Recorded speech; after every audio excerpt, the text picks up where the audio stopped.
Welcome to the Mindset Architect podcast, where it's all about creating the life you want, the business you want, and making a real difference. Join us in unlocking the code to true success. And now your host, Tony Caliendo, Master Coach with Rethink Coaching. Welcome to the Mindset Architect podcast, episode number 142. I'm Tony Caliendo, author of Less Over More and executive coach here at Rethink Coaching. As always, I want to start by telling you thank you and saying to you how much I appreciate you. Time is our greatest asset, and the fact that you're willing to share your time with me truly does mean a great deal. Today's topic is about slowing down and the discomfort that so many of us experience or feel when we allow ourselves to slow down. You know, I love this. I am Italian, and there is an Italian philosophy that I wish as Americans we might adopt a little bit more. So if you're in Italy listening to this, you're probably going to resonate with this. There's the philosophy of the sweetness of doing nothing. And I think about that. When is the last time you did nothing? When is the last time you sat and didn't do anything while you were doing something else? All right, think about that. I know for myself, I joke around, and this really has become something I've worked on. I used to not like going to movies in the movie theater. Still not like top of my list of things to do for a couple of reasons. It's dark, it's cold, and it's going to put me to sleep. When I get cold and it's dark, I naturally fall asleep. Yet it used to be, I didn't like going because I had to just do one thing. Like when I'm at home watching something on TV, I'll have an iPad, I'll have my iPhone, I'll be working on something, I'll be sketching out my next program, whatever it is. I found myself doing multiple things, you know, that multitasking thing. And when you think about the Italian philosophy of the sweetness of doing nothing, what that really means is while I'm watching a movie, watch the movie. When I'm having dinner with Reagan, have dinner with Reagan. When I am at peace in doing my meditation, do nothing else other than meditate. I have found myself being distracted by a notification or whatever during my meditation, and I think about this sweetness of doing nothing and the impact it can have. So that's really what I want us to talk about today, is how we can embrace that and slowing down a little bit in our very American culture. And most of my listeners are here based in the US, but I think this is applying across the globe as we become more dependent upon our electronic devices and giving people so much access to us, to our person. So number one thing is, you know, busyness has become socially accepted coping mechanism. If you've ever just paid attention, what I find to be interesting is busy right now means you're important. Oh my gosh, you know, when you talk to people, oh my gosh, I'm so busy. Really? My calendar is packed. I don't have a minute to even grab lunch with you. Busy now equals important. Hustle gets rewarded by our society, that busyness. Exhaustion is worn like a badge of honor. I think I've said this many, many times. I'm wiped out. Today was one of those days. And in some weird way, that makes me feel like I'm announcing to the world how busy I was. People feel guilty for resting. I've talked to people all the time. They're like, oh my gosh, I should be doing something. I don't have time to do that. I need to be going and doing whatever. Or I don't have time to meditate. I don't have time to pray. I don't have time to go to yoga. I don't have time, because they feel guilty resting or doing something for themselves. So we've normalized overwhelm so much that peace can actually feel really odd and awkward to us. I mean, it can, right? If you are living in this space of constant perpetual motion and doing something and not allowing for it, when you have a moment of peace, it can actually feel very uncomfortable. We are living in a world of constant notifications, endless productivity, performative success. Everything is measured right now. Everything's measured. And because we're global, we can measure not only ourselves against our local competition in the city, in the state, in the country, outside of our country. We really have become this performative, success-obsessed society And busyness has become socially acceptable as a coping mechanism. Slowing down really does force you to face yourself. So think about that. When you slow down, you're forced to deal with you. It's just you and yourself to deal with. A lot of unresolved emotions will bubble up if you allow yourself to slow down and embrace the sweetness of doing nothing. Identity questions start to emerge. Loneliness becomes very visible and present, and dissatisfaction becomes harder to ignore. I don't think any of us are really afraid of less. We're afraid of what less might reveal. Noise protects us from our own self-awareness. I want you to think about that for just a minute. I always say this about a beach ball, right? So sometimes when we are slowing down and we're forced to face ourselves, we don't want to hear those unconscious thoughts that are going on. So we busy ourselves with something else. A lot of what that is this device. We busy ourselves with our phone.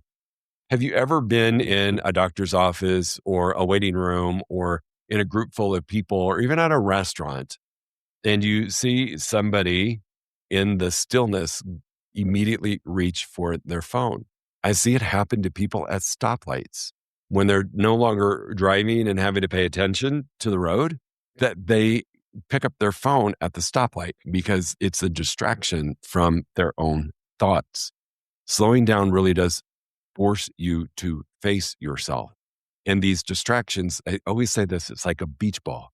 All of your distractions, all those unconscious thoughts that you don't want to deal with, that you're busying yourself with, is like a beach ball and you're shoving it underwater.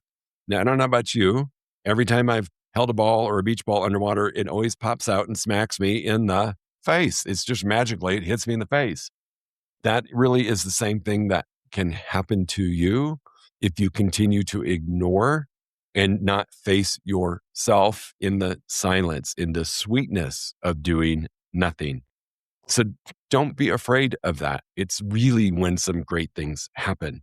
The other interesting thing, and there's great studies out there. If you haven't done any of the studies by Dr. Joe Dispenza, I would encourage you to explore his teachings. The nervous system can be addicted to chaos. All right, we can get addicted to negative and positive things. Chaos can become what your body is craving. It's like a drug or an addiction. It's like you're everything's fine, and your body's like, okay, I don't know how to deal with fine. I'm not quite sure how to deal with peace. I got to go find some chaos. And we create chaos because that feels normal to us. We're addicted to the chaos. Chronic stress feels familiar to a lot of us. The rush of adrenaline feels familiar to many of us. Calm feels wrong. Like, who has heard themselves say, well, just waiting for the other shoe to drop? Because we are not used to living in a place of calm. People unconsciously recreate urgency because it creates chaos. The brain will always gravitate towards familiar over healthy until you become conscious about it. Part of our busyness, I believe, is to not deal with our stuff. If I just stay busy, and that's very familiar to me, then I am good versus sitting with my thoughts and processing what's really happening. Chaos can and does become emotionally draining. However, it also becomes familiar. It's what we're chasing a lot of times. So I think about that. I think about Dr. Dispenza's work, and it's really brilliant, right? We're addicted to a certain adrenaline rush. We're addicted to a certain hormone release. We're addicted to something good and or bad. And I don't like to use labels. However, if we're addicted to chaos, I would say that's really not great. And your body is craving it, like it might create a food or an alcohol or a drug or sex or porn or whatever it is. And we want to go seek it out really as a distraction. So don't fall prey to ignoring what can happen in the calm. More activity does not equal more progress, yet again, chaos, constant movement, constant momentum, never stopping. That is a false sense of security that motion is better than momentum. And that is not true. Overcomplicating things is also a mechanism that we'll use to keep ourselves busy and distracted. How many times has something been so easy to resolve?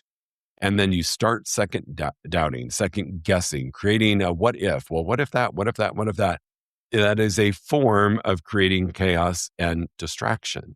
It dilutes your focus when we have so many different things going on. We're striving to create a place of less over more. That is the whole philosophy in the book that I wrote, because I know when we lean into removing what isn't working and replacing that with things that work, that it creates clarity, and clarity creates power. Subtraction increases your capacity. I know that sounds really counterintuitive. You're like, how could taking things away increase my capacity? Because you're taking away the noise. You're taking away the chaos. You're creating a space for you to actually show up better.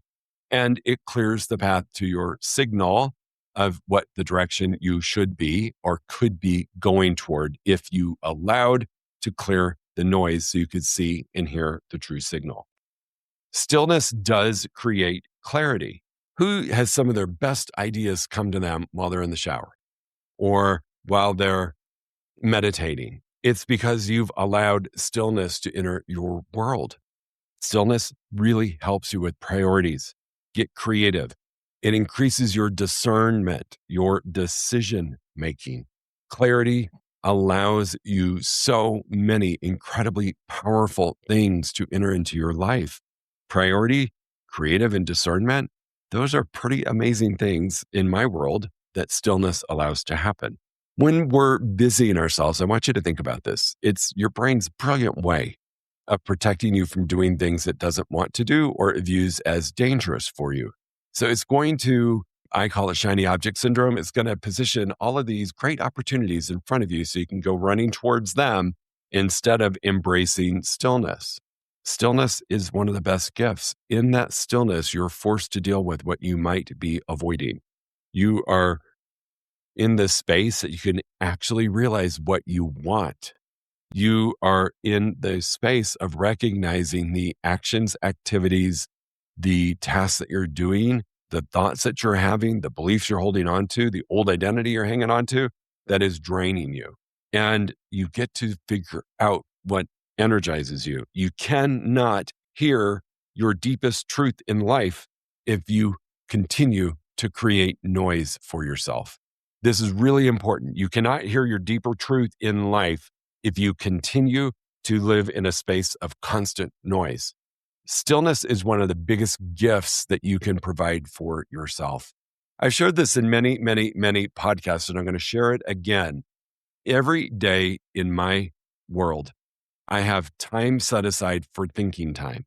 I might have some music playing in the background without words, and it is just my time to embrace stillness. It is my time to let things bubble up. A lot of times stuff bubbles up that I just don't want to deal with, but I'm grateful that it does, because whether I allow it to bubble up or not, it's there. I can't ignore it. It's operating in the background. It's the movie that is constantly playing in your brain. You're choosing to ignore, yet it's still playing. It's like going into a movie theater and distracting yourself, but the movie's still playing. You're still processing what you're hearing. You're seeing lights. You're seeing different things happen. This stillness allows you to get in touch with some things that you might be doing your best to ignore, but are having a significant impact in your world. Stillness is one of the best gifts you can give yourself. So in the hour of thinking time that I schedule for myself every day, not every once in a while, every day. And I started slow. I started 15 minutes and 30 minutes and I started every other day. It took me a while to build up that muscle. But what I do know is when I do that, I get to hear my deeper truth. I get to get in touch with those things that are actually preventing me from experiencing success, preventing me from experiencing joy, preventing me from feeling burned out. Stillness is one of the best gifts you can give to yourselves. Tap into our Italian friends, right? The sweetness of doing nothing. Think about the power of that statement in stillness and in action. Don't multitask. Be present. One of my favorite mentors that I listen to all the time says this. A lot of people say it, but I heard it from him first. And it was, be where your feet are. That to me is a form of stillness. That to me is honoring the Italian philosophy of embracing the sweetness of doing nothing. If I'm in front of you having a conversation, I'm in front of you having a conversation. And I have become painfully aware when I'm at dinner with somebody or lunch with somebody, or I'm having a conversation with someone and they are checking their phone, that they are not present. That one of the best gifts I ever heard was be where your feet are. So if my feet are here and I'm right now talking to you, I'm not doing anything else. I'm not. You are getting 100% of my attention. We have lost that gift. I watch it happen out at restaurants, at dinners, at parties, at social events, during business meetings. People are distracted and they're not present. And I promise you, you're missing out on a lot. You're missing out on what people are actually telling you. I know when I'm with my friends and I'm distracted, I might miss them saying something that triggers me to believe that they've got an issue going on in their life that I need to be a really good friend about. But if I'm busy answering a text, I'm not going to hear it. So stillness creates clarity. Be present. Be where your feet are. The last thing I want to say, and I want you to embrace this, I'm going to invite you to think about peace differently. Right now, we don't view peace necessarily as a performance strategy, but it should be. Having peace in my world, creating and being intentional about peace allows me to show up differently. It's not lazy. Peace is not lazy. Peace is power. There's a huge difference. When I'm intentional and have a strategy of peace in my world, so breath work, if I'm having a rough moment and I can feel chaos creeping up, I become intentional as strategy to create peace right away. Breath work. I step out of my house and go for a walk if I can. If I only have a few minutes in between appointments, I focus on my breath. There's amazing breath exercises that you can do in less than a minute that can bring you back down, calm your mind, and create peace, because peace does calm your mind, which allows you to make better decisions.